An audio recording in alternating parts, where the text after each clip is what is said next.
Good morning. Sorry for that slight delay. This is the joint meeting of Housing and the Committee of Water and Land. Today is Thursday, February 3rd, 2022, 9:06 a.m. via video conference. Let's see.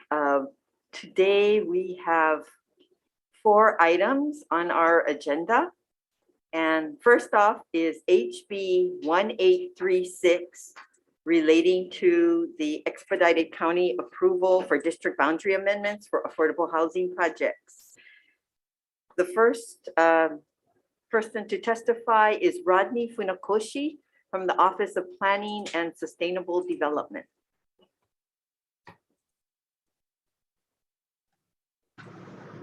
Morning, chairs.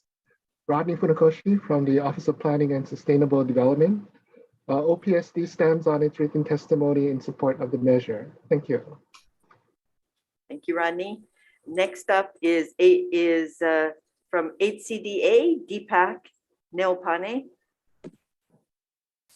Thank you, Chair Nakamura and Tarnas and Vice Chair Sashimoto and Branco for the opportunity to provide testimony. HCDA supports the intent of the bill. I just wanted to clarify that I think when we say support, we are referring to the changes to 206E-13. So I just wanted to qualify that. Thank you, Deepak. We have Curtis Lum, Department of Planning and Permitting with the city in opposition. Chair Alice Lee from the County Council of Maui in opposition. Sterling Higa in support, and Nanea Low in support. Is there anyone else who'd like to testify? Okay. Then the next item is HB 1837. First up is Moana Burr from the Ohana Program Foundation. Ken Hiraki from the Hawaii Realtors. Yeah, thank you for the opportunity to testify. We are in strong support of this measure. State needs up to 46,000 housing units to meet demand by 2030, and we think that this is an innovative and creative way to meet that number. Thank you. Again. We have late testimony from Maui Chamber of Commerce, Pamela Tumpak, and Sterling Higa, an individual in support. Okay, would anyone else like to testify? Okay, then the next item on the agenda is HB 1649, requiring state agencies to report annually to the Governor's Coordinator on Homelessness on any vacant state land that could be utilized for construction of affordable housing. First up, we have Ian Hirokawa from the Department of Land and Natural Resources. Good morning, chairs, members of the committees. Ian Hirokawa with DLNR Land Division. Stand on our testimony offering comments and be available for any questions. Thank you. Thank you, Ian. Kevin Moore from DLNR. Oh, sorry. He's the same division, so it's just our testimony. Yeah, sorry. Sure. Okay. Scott Morishige, Governor's Coordinator on Homelessness. Aloha, chairs, members of the committee. Emma Grahusky on behalf of Scott Morishige, the Governor's Coordinator on Homelessness. We stand on our written testimony supporting the intent of this measure and offering comments. Thank you. Thank you. And Ken Hiraki, Hawaii Realtors. Stand on our written testimony in support. Thank you. Thank you. Would anyone else like to testify? Okay, then the last item on the agenda is HB 1902. And first up, this is relating to wetland preservation. First up is Rodney Funakoshi from the Office of Planning and Sustainable Development. Okay, not sure if our director is also here, wants to testify instead. But OPSD submitted written testimony offering comments and concerns, but we're also inclined to oppose the measure after discussing further internally and with our Deputy Attorney General. So stand available for any questions. Thank you. Thank you. And we have late testimony from Dean Minakami from HHFDC. Good morning, Chair Nakamura, Vice Chair Hashimoto, committee members. I thought that we had submitted written testimony, but I was just informed that that testimony never went through. We have concerns about this bill. We are concerned that this measure could potentially restrict any affordable housing project from using the 21H expedited permitting process. The reason is that most developments generate some degree of stormwater runoff, which discharge to drainage systems. And these drainage systems then discharge into gulches, sometimes a stream, which falls within the definition of stormwater infrastructure, natural stormwater infrastructure. So we have suggested an amendment which would address this concern. We suggest that rather than just amend Section 238 to say that there is an impact to natural stormwater infrastructure, that it be amended that if the impact is significant and adverse, then the project could not use the 21H process. And that would address our concerns. Thank you. Thank you. I apologize. This is my first meeting. I forgot to ask for questions after each one. So why don't we finish up the testimony and then we'll go back to questions starting from the beginning. I apologize to the members on both sides. So let's go with Mike Moran from the Kihei Community Association. I don't think they're here, but Ted Bohan, Hawaii Reef and Ocean Coalition in support, Robin Knox, Save the Wetlands, Hui in support, Lucian D. Denai, Sarah Club Maui in support. Is there anyone else who would like to testify? Okay, just for the record, there are 6 additional individuals in support of the bill. So I just want to open it up. Let's go back, if I can, to HB 1836 regarding the first item on the agenda, expedited county approvals for district boundary amendments. Are there any questions for the testifiers?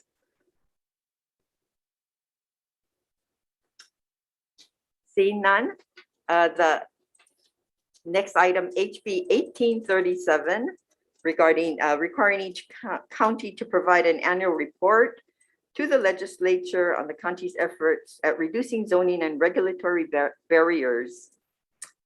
Any questions regarding, for the testifiers regarding the Yes in My Backyard bill?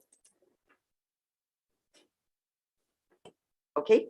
Then for HB 1649, requiring state agencies to report annually to the governor's coordinator on homelessness. Any questions? Yes. I have a question, Chair. Rep. Branco. Thank you. No, I'm support. Okay. We cannot hear you.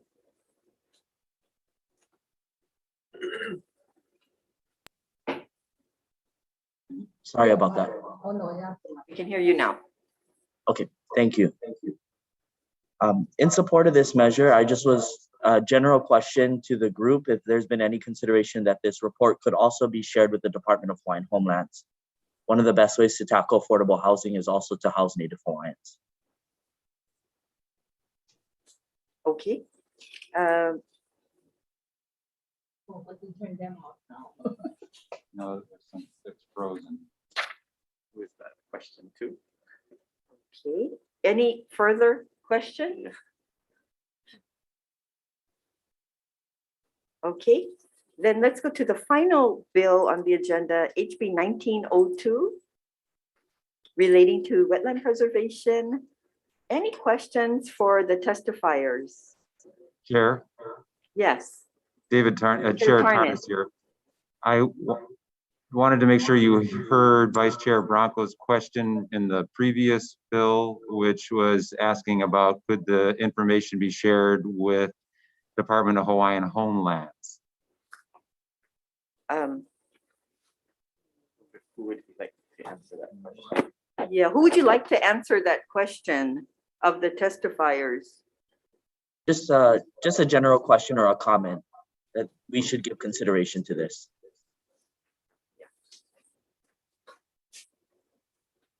Thank you, Chair. Thank you. Yeah, we could think about how to incorporate that concept into the amendment. So let's keep that on hold because it doesn't sound like anybody is answering that question. Thank you. So back to 1902, are there any questions relating to wetland preservation? Okay. Bert, you have a Rep Kobayashi? Hello, good morning. To Rodney Funakoshi, about your comments about definition of wetlands, including formerly had wetland characteristics, could involve Waikiki, Mo'iliili, Kapuhulu, etc. Can you perhaps provide a better definition? Well, the concern is the reference to formerly having wetland characteristics, which is very vague and broad. And no, I agree with you. I mean, there are many other places of parts of Kaneohe, you know. So could you provide a better definition or somebody? We have kind of like a more general issue with wetlands per se. Not so much, you know, although there's a definition, you know, typically wetlands undergo a delineation study to determine their boundaries. And then it's, you know, based on hydric soils, vegetation characteristics, and, you know, that requires a study. And here, and so typically, you know, that is already the assessment for an identification of wetlands is basically already covered in the existing environmental assessment review requirements, such that we prefer that, you know, in generally including wetlands as a trigger, it's problematic, you know, generally, not simply in terms of this particular former wetland definition. Okay, so thank you. Possibly we could, but you know, we're more inclined to oppose the measure in general. Thank you. Any further questions regarding HB 1902? Okay, seeing none, we will go into decision making.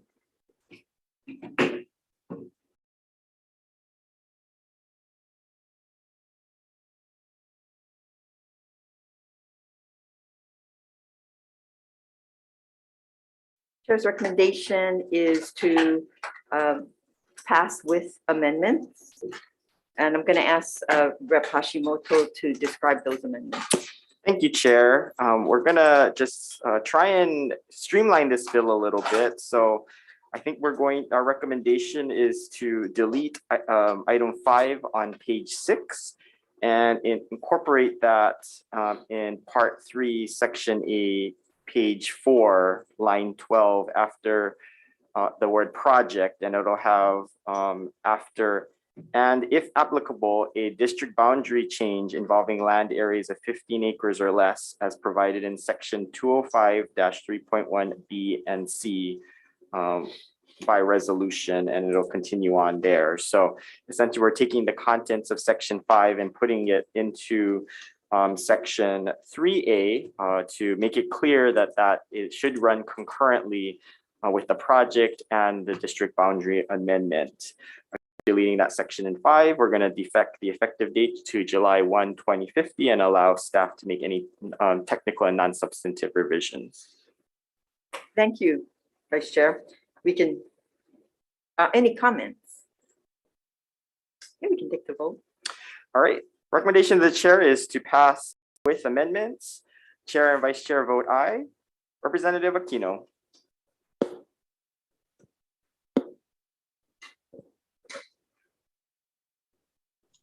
Aye.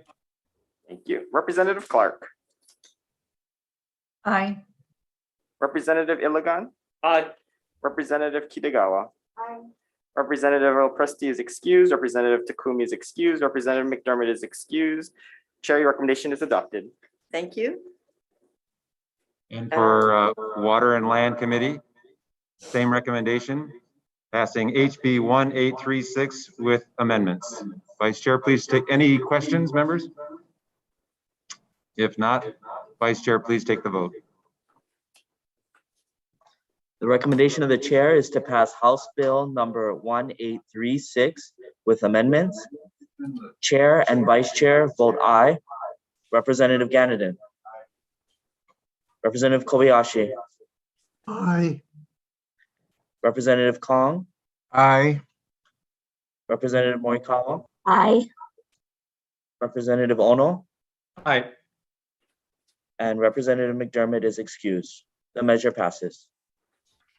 Thank you. you. The next item, the next item is HB 1837. The chair's recommendation is to pass with amendments, and I'm going to again ask Vice Chair Hashimoto for those amendments. Thank you, Chair. The amendments that we are going to make is we're going to change it from an annual report to a biannual report. In addition, on page 3, line 3, we're going to include the language that the report shall include the county's recommendation for amendments to the Hawaii revised statutes, Hawaii administrative rules, the Hawaii State Constitution to support the county's efforts in producing additional affordable housing efforts.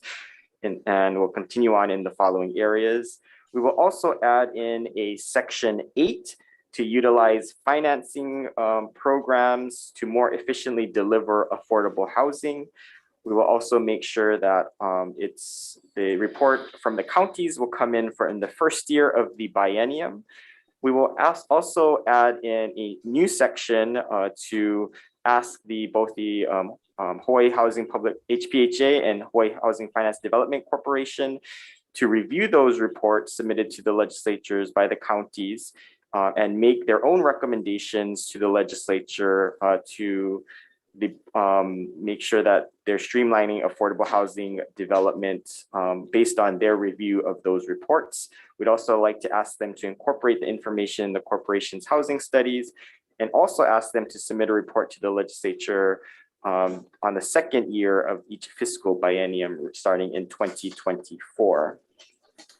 We will also defect the effective date to July 1, 2050 and allow staff to make any technical and non-substantive revisions. Thank you, Vice Chair. I think we're, any comments? Okay. If not, let's take the vote. Recommendation of the chair is to pass HB 1837 with amendments, noting the excusal of Representative Earl Presti, Takumi, and McDermott, which we'll note for the rest of the votes. Any members voting with reservations? Any members voting no? With all others voting aye, the recommendation is adopted. Thank you for the Water and Land Committee. The same recommendation on House Bill 1837 to pass with amendments. Are there any questions, any discussion, members? Seeing none, Vice Chair, please take the vote. The recommendation of the chair is to pass House Bill 1837 with amendments, noting the excused absence of Representative McDermott for this measure and all future measures. Is there any reservations? Any no votes? The measure passes. Thank you. The next item is HB 1649. Chair's recommendation is to pass with amendment. The first amendment on page 2 is to change Governor's Coordinator on Homelessness and replace that with HHFDC and also add Department of Hawaiian Homelands. The second amendment is to add language that further clarifies the criteria for the vacant lands. Number one, that it be suitable for residential or mixed-use development per county general plan, development plans, and/or zoning code. And that second, that the land be served or have access to infrastructure, including roads, water, sewer, electrical, and drainage. We want to make technical amendments needed for clarity, consistency, and style, and effective date to July 1st, 2050. Are there any questions? Okay, Vice Chair, can we take the vote? Recommendation of the chair is to pass HB 1649 with amendments. Any members voting with reservations? Any members voting no? With all others voting aye, the recommendation is adopted. Thank you.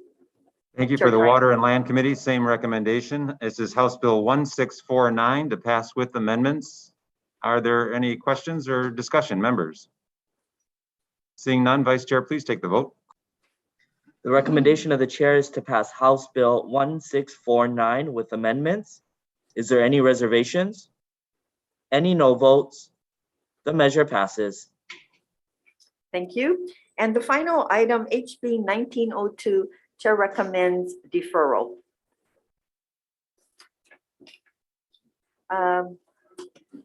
With that, thank you for putting up with our first meeting. And we'll see all of you at later today. This meeting is now adjourned. Thank you. Okay, so we leave.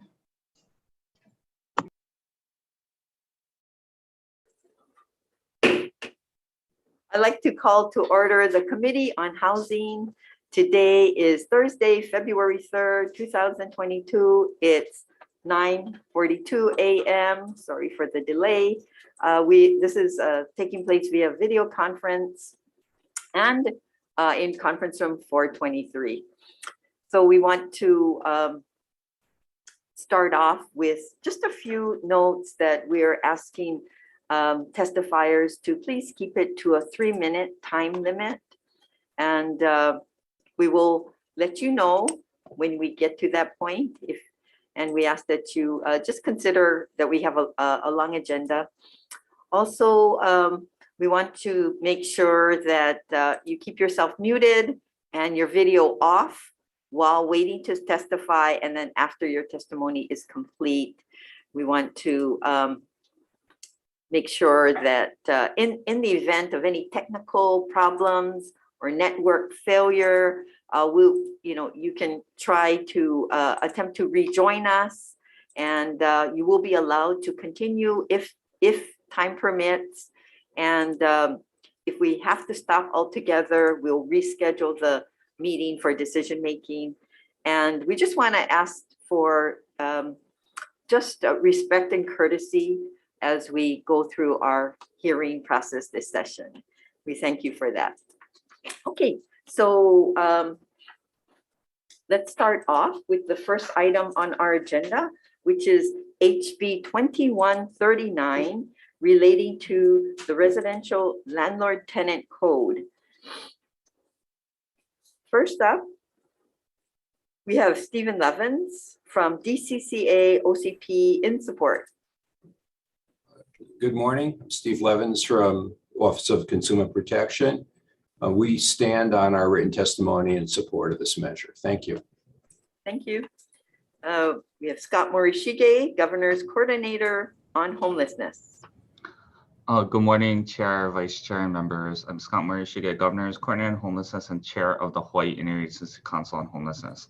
The Interagency Council on Homelessness has adopted this issue as a policy priority because it addresses a critical upfront barrier that really adversely impacts the ability of homeless individuals and families to access existing housing inventory. In addition, the Interagency Council also supports policies to develop low-income housing and implement programs to provide supportive services because we realize a comprehensive approach is needed. Thank you for the opportunity to testify today. Thank you. Next up, we have Department of Human Services. Daintree Bartoldes. State Council on Developmental Disabilities. I apologize. Hello, good morning, Chair. My name is Dane Bartoldes. I'm the State Council on Developmental Disabilities Executive Administrator. And we're here, this is House Bill 1752, correct? No, this is 2139. I'm sorry, we're going to stand on that testimony in support. Okay, My thank you. apologies. Thank you so much. Next up is Kevin Carney, EAH Housing.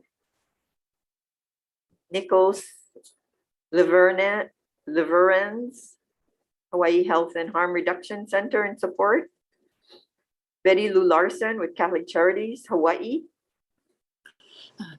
Chair Nakamura and Vice Chair Hashimoto, thank you so much for hearing this bill. I'm Betty Lou Larson with Catholic Charities, and we respectfully suggested an amendment to this bill. We feel it's the upfront cost of the fees that's the issue, and so we want to clarify, and we gave some language in our testimony, that it may be charged, but only at the time they're actually going to screen a person.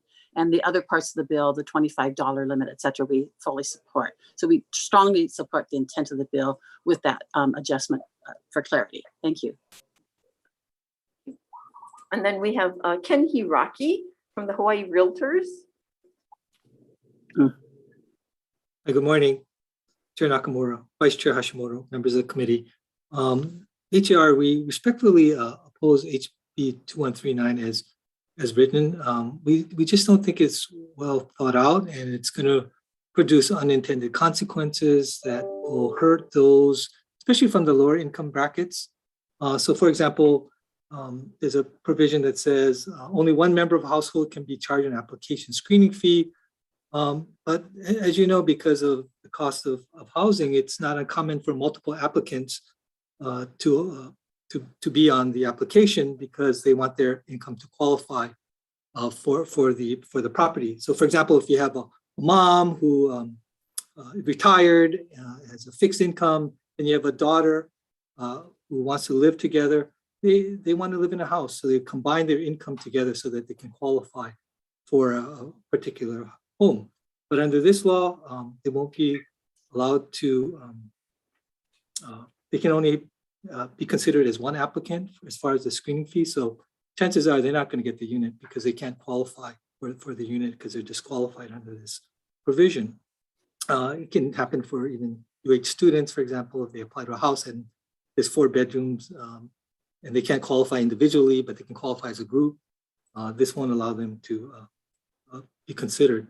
The other thing is that there's a provision that says that you're supposed to receive a copy of any reports obtained during the process, but these screening reports are marked confidential, so property managers can't mail it out or send it over the internet. It's marked confidential. So again, that provision is not realistic. The other thing is also the fee, the $25. One of the property managers told me that just a basic screening fee to get all the reports, it's $28.90. There's inflation, 6%. So $25 doesn't even cover the basic cost of a basic screening report. I'll just stand on my written testimony for the rest of my comments. Thank you. Thank you, Ken. We also have testimony from Kristen Alice, late testimony from Hope Services, Hawaii. Okay, aloha, Chair, Vice Chair Committee. Thank you for hearing my testimony. I'm Kristen Alice with Hope Services, also the Advocacy Chair for Community Alliance Partners, the Coalition to End Homelessness on the Big Island. And we stand in strong support of this measure. I'd like to echo the suggested amendment made by Betty Lou Larson of Catholic Charities, that it is only charged once the screening is actually going to be done. And this would remove a lot of barriers from the families that we're trying to place into housing. We have folks who want to get into housing, they're ready, they're either in the shelter only because they cannot find a place to live, or on the street, or doubled up, or in a bad living situation. And by removing this barrier, by lowering the cost of those fees or capping them at a reasonable rate, it makes it more likely that they're going to be able to apply. Also, by limiting the number of people whose who can the landlord can require to be screened, that's going to help them a lot too, because we've seen we see these ads online that say we need a credit check for, or say we need to screen every single person that's going to be living in the house or every adult that's living in the house. And, you know, even if the fees are only $25, if there's 3 adults living in there, that's suddenly $75 just for a chance at maybe being considered, but quite possibly being turned down. And that's another added stressor, another thing to prevent people from getting into housing, keep people in the shelters longer, relying on taxpayer funded social services when they don't need to be, when they could be getting into housing. So I think this is a good bill. We really like the intention of this, and we hope that we pass this and let's get more people housed. Thank you. Thank you very much. And lastly, testimony from Arjuna, an individual in support. Okay, are there any questions for our testifiers? I remembered to ask. Okay. Yeah, yes, Rep Clark. Oh, did you have your name? Okay, all right. No questions, all right. So let's go to the next item on the agenda then, which is HB 1752, relating to housing with respect to our housing vouchers. First up is Hakeem Wansafi from the Hawaii Public Housing Authority. Good morning, Chair, Vice Chair, members of the committee. Thank you for this opportunity to testify. We have submitted a written testimony in support, and we stand by that testimony. I'm here to answer any questions that you may have. Thank you. Thank you, Hakeem. Next up is Robin Wurtzel from the Hawaii Civil Rights Commission. We cannot hear you. Okay, there you go. Oh, there we go. Chair, Vice Chair, members of the committee, thank you for the opportunity to testify. The Civil Rights Commission stands on its written testimony in support of Part 1 of this bill, and we don't have a position on the remaining Parts 2 and 3. I'm available for any questions, and we stand on our testimony. Thank you. We have Scott Morishige from the Governor's Coordinator on Homelessness. Thank you, Vice Chair, and members. Scott Morishige, Governor's Coordinator on Homelessness and Chair of the Hawaii Integrated Council on Homelessness. I'll stand on my written testimony offering comments regarding Part 1, supporting Part 2, and deferring to HBHA regarding Part 3. Thank you for the opportunity to testify. Thank you. We have Craig Hirai from the Department of Budget and Finance with comments. We have Daintree Bartoldes, State Council on Developmental Disabilities. Good morning, Chair. Thank you very much for this opportunity to testify. This is the one. Yes, my name is Daintree Bartoldes. I'm the Executive Administrator for the State Council on Developmental Disabilities. I'm here with Raynell Mole, also representing the State Council. And what we'd like to do is make a comment. In Section 1, Part 1, they talk about the negative advertising, which we totally support. They would also ask if we could do a positive advertising, if that may be possible, to incentivize the landowners to advertise that their property has been approved to accept Section 8. This would help our participants when they're looking for housing. And we think that would be a good idea to incentivize individuals to have Section 8 housing. So if there could be something put in that this property has been approved for Section 8 to accept Section 8. I apologize. Thank you so much. Thank you. Next up, we have Nikos Leverenz with the Hawaii Health and Harm Reduction Center. Betty Lou Larson from Catholic Charities, Hawaii. Good morning, Chair Nakamura and Vice Chair. I'm Betty Lou Larson with Catholic Church Hawaii.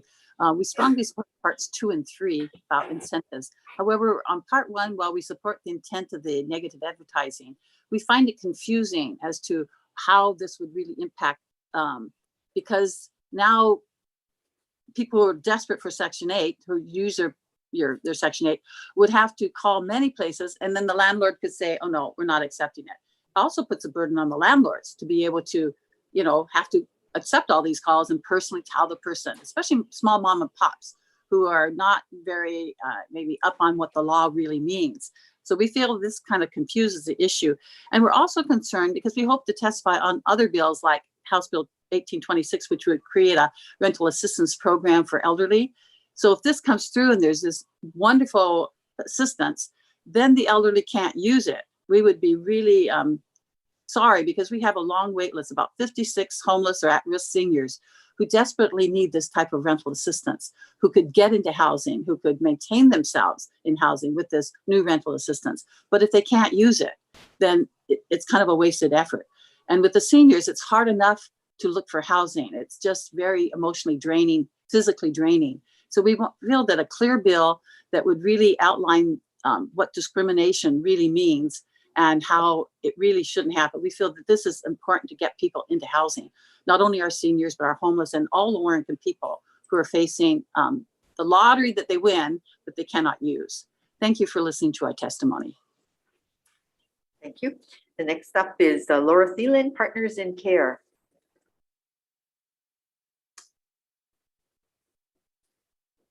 We have Ken Hiraki, Hawaii Realtors. All right, good morning, everyone. The Hawaii Association of Realtors supports housing assistance programs such as Section 8, but we respectfully oppose HB 1752. There are a number of housing providers willing to rent to Section 8 voucher holders, but simply can't afford the loss of income necessary to participate in the program because of governmental red tape and unnecessary delays involved with Section 8. So just let me illustrate what I mean. Let's say you own a rental property and have two applicants who want to rent your property. Applicant 1, who is a non-Section 8 applicant, says, I can take the unit immediately, including completing the inspection and pay for my first month's rent. Applicant 2, who is a voucher holder, says, I can't take the unit for weeks until the paperwork and property inspection is completed, so you will need to lose rent for the weeks the unit is vacant while the application is being reviewed. In addition, if finally your Section 8 is approved, you won't receive your first rent check for several months. So hopefully you have enough to cover your expenses such as a mortgage payment, maintenance fees, and other expenses until you receive your first check. As you can see, unfortunately, the Section 8 processing and payment delays make the Section 8 voucher holder, applicant number 2, less competitive for housing compared to a non-Section 8 applicant 1, who can move in and pay right away. Is it any wonder why Section 8 voucher holders may face difficulty finding a unit? There's a temptation to point fingers and label Section 8 voucher holders or housing providers as bad people, and they are not. Unfortunately, both are innocent parties to a program, although well-intended, that has not adapted to modern times by deploying the latest technology and innovative approaches to streamlining the Section 8 process. The measure attempts to fix some of the underlying deficiencies, but does not go far enough. Section 8 provides a needed social good, but why is it designed in a way that disadvantages those housing providers who are willing to lend a helping hand, as well as tenants who the program is intended to help? In closing, I believe this bill puts the cart before the horse. Instead of masking over the problem, let's fix it first before considering any legislation. Thank you. Thank you. We have next Kristen Ellis from Hope Services Hawaii.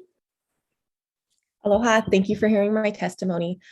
So we're excited about the intent of this bill, but the reason that we submitted comments only is because it's not very clear whether this would actually outlaw Section 8 discrimination as a whole or just the advertisement of it. To give you some background information, last year our housing locators sounded the alarm that they have been unable to find homes for people that we are serving. As I mentioned in my last testimony, we have folks who are staying in the shelter longer, who are completely ready to be into housing. They're employed, they have their deposit, they have their ID, they're ready to go. But they can't find a home simply because plenty of landlords will not give them a chance. We see these advertised sometimes, and then sometimes it's not listed in the advertisement. And so they're wasting their time calling and finding out. If the bill were passed as is, we think there's a problem with the first section where it says it would prohibit advertising only, because that would remove that barrier. That filter that initial filter that lets them know at least, hey, oh, I'm not going to call this ad because they say on there no Section 8. So it's going to lead to more time spent, possibly more application fees expended. And it's a lot more, it's a demoralizing process to be told that you are not welcome simply for the fact that you rely on government assistance because you've been priced out of the market. So that's the first issue. We got to make sure that this would fully outlaw discrimination and not just the advertisement of discrimination. We also just want to, share it that this has been making it impossible for people to find homes. And that as long as the discrimination remains legal, there's going to be a perception that it's okay. And that is something that we cannot accept. We've got to do better than that because this is essentially discriminating against people who receive vouchers is a legal way to get around and discriminate against other protected classes because poverty does not cut across society equally. And so we would ask that you please amend this bill, amend Part 1 so that it would fully outlaw rental discrimination. If Partners in Care and Bridging the Gap had been involved with this from the beginning, we think that we would have had a much better, stronger bill that would fully outlaw that discrimination. And so we would just ask that you please consider making that amendment. We do support the landlord incentives. Thank you very much. Mahalo. Okay, thank you very much. And next we have Kenna Stormo Gibson from Hawai'i Appleseed. Mahalo for the opportunity to testify, Chair Nakamura and Vice Chair Hashimoto. I would just echo what other people have said about Part 1 being concerning because it could be demoralizing and emotionally draining to find out that you think something's available for Section 8, but actually it was just that the ad didn't say it, and then you find out later. So our strong recommendation is to look at the language in HB 1390, which came up last year, which actually bans discrimination just based on a voucher. Or if further stakeholder meetings are required, I think it would be good to include people that currently have Section 8 vouchers in those discussions about what their preference would be. So thank you so much for allowing me to testify. Thank you. And we have David Chi, individual with comments. And late testimony from Daniel Japesa with comments. Would anyone else like to testify at this time? Okay. Are there any questions, members, for any of the testifiers?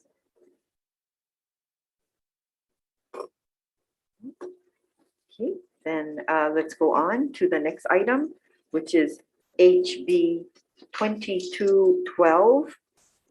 This is implementation of an IRS pre-tax savings plan to assist first-time home buyers with saving for down payment and closing costs. First up, we have Isaac Choi from the Department of Taxation. Good morning, Marcy on behalf of Isaac Choi in the Department of Taxation. The department will stand on its written testimony offering comments. I'll be happy to answer any questions you may have. Thank you. Thank you very much. Next up, we have Craig Hirai, Department of Budget and Finance with comments. Okay. Ken Hiraki, Hawaii Realtors. Stand on our written testimony in support. Thank you. Thank you. Tom Yamachika, Tax Foundation of Hawaii. Thank you, Chair and members. Tom Yamachika from Tax Foundation of Hawaii. We had a question on the bill because it seems to say that there is an IRS pre-tax savings plan already. We don't think that's the case. In our most recent research on the subject, we've seen several states adopt a pre-state tax savings plan, but there is no IRS one. We understand that there was a proposal to do so in the U.S. Congress, but it did not pass. So we just wanted to make sure that the committee was aware of the current federal status of this. Be happy to answer any questions. Thank you for that clarification. The next testifier is Melchor Rizada, an individual. In support. Okay. Are there any questions, members?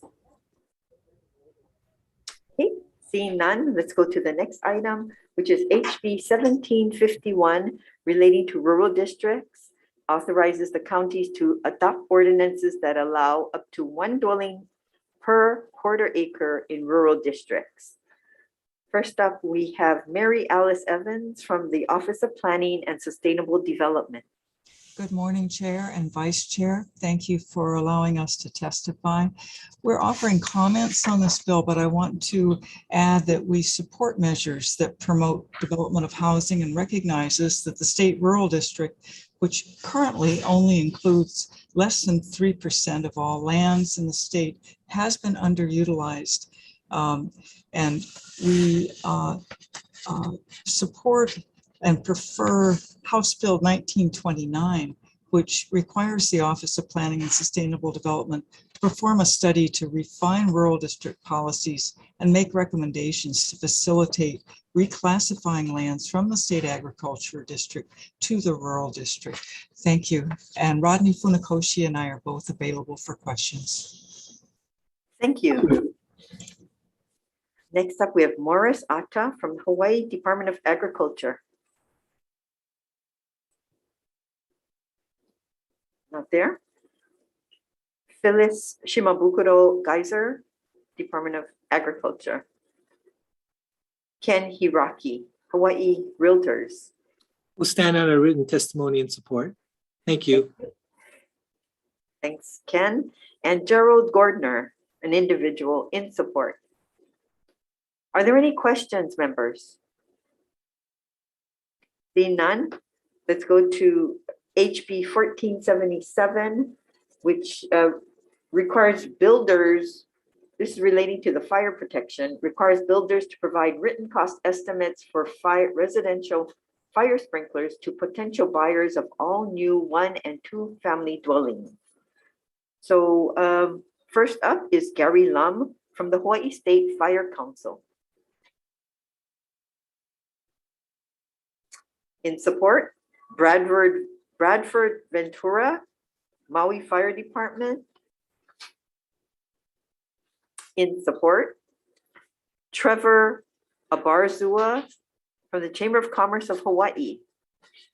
Thank you, Chair, Vice Chair, and members of the committee. Trevor Abarzua, Chamber of Commerce Hawaii. We stand on our written testimony to offer comments, and we also respectfully requested an amendment to the bill. The amendment would require the builder to inform the buyer that the option to install a residential fire sprinkler during construction. So just comments, and happy to answer any questions. Thank you. Thank you. And let's see, Daryl Takamiya from the Building Industry Association of Hawaii. Chair Nakamura, Vice Chair Hashimoto, members of the committee. My name is Daryl Takamiya, 2022 President of the Building Industry Association of Hawaii. While we understand the intent of providing buyers information about fire sprinklers, we have concerns about the cost estimate portion of this mandate. Providing potential buyers with cost estimates would require much more analysis than just providing a document outlining the benefits of a fire sprinkler system. There's no one size fits all for this. There's so much work that has to go into a cost estimate. You know, you're putting the cart before the horse. You know, there's so many things like street water pressure, the location of the structure, the infrastructure, how long the laterals have to be, and you have to basically size the system and work backwards as far as your connection. You know, how big your water lateral, how big your meter is. So it's very hard to provide a reasonable cost estimate before you even build a home. And a lot of the work that you have to do has to come in the very beginning, especially if you have to upsize the water lateral. That all happens very early in the process. And that's for a small developer contractor building a single home. If you're talking about a developer that like a DR Horton, all the water laterals go in so early that they would basically have to do it. They would have to upsize all of the homes and provide the big laterals for all of their homes before they even sell them, before they even put them out for sale. So you're gonna have to upsize your water mains and everything. It's not cost effective at all. And you're assuming that they're gonna take that option and you're kind of forcing them to offer that option. But even if they don't, you've already expended all that work on the site side, and that cost is going to get spread out among all the houses regardless of whether or not they take that option. As the legislature is aware, the cost of housing in Hawaii is extremely high. The Oahu median price of homes is currently over $1 million. Adding more mandates to the cost of building will only serve to further raise this price. There's an NAHB statistic that says for every $1,000 of cost that you add to a home, 153,967 US households are priced out of the market. So, we have no objection to providing buyers with information about the fire sprinkler systems, but we feel it's very unrealistic to be able to provide buyers with an accurate cost estimate. Okay, thank you very much. Thank you. Your 3 minutes are up. Yeah, thank you. Anyone else would like to testify on this item? Members, questions for our testifiers? Seeing none, let's go to the final item on the agenda. HB 1917 indefinitely extends the deadline for Hawaii Housing Finance Development Corporation to renegotiate an existing or issue a new ground lease for the Front Street Apartment Affordable Housing Project before the corporation requirement to initiate condemnation proceedings is triggered. And first up, we have Denise Isari Matsubara from the Hawaii Housing Finance and Development Corporation. Thank you. Good morning, Chair, Vice Chair, members of the committee. HHFDC stands in very strong support of this measure. It is absolutely necessary to ensure that the state is afforded the best possible position during renegotiation of the ground lease. Thank you very much for the opportunity. Thank you. And we also have a testimony from Chair Alice Lee from the County Council of Maui in support. Okay, is there anyone else who would like to testify on this item? Okay, are there any questions, members? Okay. Seeing none, we will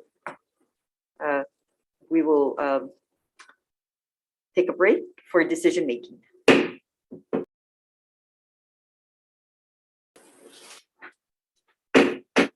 We're reconvening the Committee on Housing, and we're ready for decision making. The first item, HB 2139, we are recommending an HD1. We are on page 3. We would like to remove section B. On page 3, we would like to remove the sections on lines 12 through 15, everything after application screening fees. And we would like to make technical amendments needed for clarity, consistency, and style, and then defect the effective date to July 1, 2050. Are there any questions? Comments? Okay, Vice Chair. All right, recommendation of the chair is to pass HB 2139 with amendments. Chair and Vice Chair vote aye. Representative Aquino. Aye. Representative Clark. Aye. Representative Ilagan. Aye. Representative Kitagawa is excused. Representative Lopresti is excused. Representative Takumi is excused, and Representative McDermott is excused. We'll note their excusal for the rest of the votes. Chair, your recommendation is adopted. Thank you. The next item, 1752, we would also like to approve with an HD1 with amendments, I'm going to ask Vice Chair Hashimoto to describe those amendments. Thank you, Chair. We are going to remove part 1 of 1752. So that will be deleting all the parts on page 1 through page 4, line 12. We are going to also defect the effective date to July 1, 2050 and allow staff to make any technical and non-substantive revisions. Thank you. Any comments, questions? I just would like to thank Vice Chair Hashimoto on his work on this bill. When you pull a lot of different voices together, it's very difficult to find agreement at times. And I believe the strength of this bill are the incentives and the ways to improve the housing voucher programs. And I think what Section 2 and 3 helps us to improve the system to make it easier for landlords to participate in the first place. So thank you, Vice Chair Hashimoto, for the efforts during the interim to get to this place. And if there are no other comments, let's take the vote. All right, recommendation of the chair is to pass HB 1752 with amendments, noting the excuse of those members stated recently. Any other members voting with reservations? Any members voting no? With all others voting aye, the recommendation is adopted. Thank you. The next item, HB 2112, relating to the homeownership incentives. We would like to defer this measure. The next item, HB 1751, relating to rural districts. We would like to do a approve with amendments. We want to include technical amendments needed for clarity, consistency, and style. Are there any questions or concerns? Okay, Vice Chair, let's take the vote. Recommendation of the chair is to pass HB 1751 with amendments. Any members voting with reservations? Any members voting no? With all others voting aye, the recommendation is adopted. Thank you. The next item, HB 1477, relating to fire protection, recommending approval with amendments. And Vice Chair Hashimoto, if you could go through that. All right, thank you, Chair. Just hang in with us a little bit. This is quite a bit of amendments, but we were going to remove builder in the definition, which is on page 3. We will also amend the definition of buyer to replace buyer with owner, and we'll replace the word purchasing with owning. So the sentence will read, owner means any individual, trustee, partnership, corporation, or other entity owning any estate or interest in a new dwelling. We are also recommending that we remove parts B and D along with the line 17, starting on line 17 on page 4, residential fire sprinkler cost estimate form. We will delete that entire section, and we will ask that the copy of the written materials prepared by the State Fire Council shall be updated as needed. And so we will defect the effective date to July 1, 2050 and allow staff to make any technical and non-substantive revisions. Thank you, Vice Chair. Any questions, comments? Okay, seeing none, we can take the vote. All right, recommendation of the chair is to pass HB 1477 with amendments. Any members voting with reservations? Any members voting no? With all others voting aye, the recommendation is adopted. Okay, the next item, HB 1917, relating to affordable housing. This is the Front Street extension. Recommendation is to pass as is. Any questions, concerns? Okay, let's take the vote. Members, recommendation of the chair is to pass HB 1917 as is. Any members voting with reservations? Any members voting no? With all others voting aye, the recommendation is adopted. Okay, thank you for getting us to our first meeting. And we will meet again Tuesday and Thursday next week. This meeting